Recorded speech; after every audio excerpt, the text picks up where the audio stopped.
প্রত্যেকটা মানে বিষয় কিন্তু দেখতে হবে। এই যে গ্রহ গ্রহ যে যখন কারোর প্রত্যেকটা মানুষের জীবনে একটা প্রভাব বিস্তার করে, যে যেমন আমরা যেমন রাজনৈতিক ক্ষেত্রে দেখতে পাই যে একটা রাজ্য বা একটা দেশে যখন কোনো সরকার থাকে তাদের কতগুলো নীতি পলিসি থাকে, এইভাবে মেনটেন করে চলতে হবে। তেমনি এক একটা গ্রহের দশায় সেই আমাদের বুঝতে হবে সেই গ্রহের ক্যারেক্টারটা কি, সেই গ্রহ কি পছন্দ করে কি অপছন্দ করে। যেমন অনেকে শনির দশায় আমাকে বলেন, আমার তো শনির দশা পড়ে গেছে, হ্যাঁ শাস্ত্রীজি আমি তো প্রচণ্ডভাবে আর্থিক দিক থেকে ভেঙে পড়েছি। তখন ব্যাপার হচ্ছে যে শনি কি চায়। এই জন্য আমরা পুরাণে শনির বর্ণনা করা আছে যে শনি গ্রহ কি মানসিকতা, হ্যাঁ কি মানসিকতা তার। তিনি হচ্ছেন একরোখা, জেদি এবং তিনি সত্যবাদী।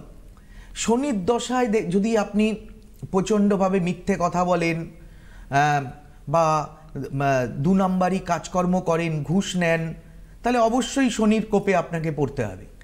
কিন্তু যদি আপনি সৎভাবে পরিশ্রমী হন, আপনি পরিশ্রমী হয়ে জীবনযাপন করেন, কর্মটাই আপনার, কর্মের ওপরে আপনি ফলের আশা না করে কর্ম করে যাচ্ছেন সমানে, হয়তো একটু দুঃখ কষ্ট আপনার জীবনে আসবে। মজার ব্যাপার কি জানেন, শনি লোহাকে পিটিয়ে পিটিয়ে যেমন করে ইস্পাত তৈরি করে, শনি তেমনি আমাদের মানে শিক্ষা দেয়। শনির দশায় আপনি দেখতে পাবেন যে আপনার কে আপন কে পর, আপনি যাকে ভেবেছিলেন যে ইনি আমার সব থেকে কাছের লোক, হ্যাঁ হয়তো সে আপনার সঙ্গে অভিনয় করে চলছিল, হ্যাঁ আপনি তার মুখোশটা খুলে যাবে আপনার চোখের সামনে, আপনি দেখতে পাবেন সে আপনার কাছের লোক নয়, আপনার বিশ্বাসযোগ্যতার জায়গার থেকে সে অনেক দূরে সরে গেছে। এই হচ্ছে শনির কারকতা।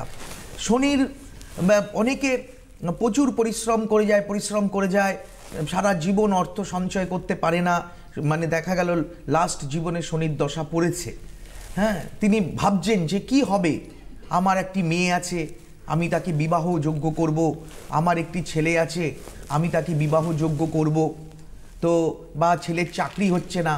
এই জায়গা থেকে দাঁড়িয়ে শনির দশায় কিন্তু আপনি দেখবেন যখনই আপনি ভাবছেন যে রিটায়ারমেন্ট হয়ে যাব আমি, তারপরে কোথায় এত টাকা পাবো, দেখবেন কোথাও না কোথাও থেকে ব্যবস্থা করে দেবেন মহারাজ। একদম। তো শনির কারকতা আগে জানতে হবে, শনির উপাচার জানতে হবে, শনির সময় কি খেতে হবে, কিভাবে থাকতে হবে, সেগুলো আগে জানতে হবে, পুরো সাধকের মতো থাকতে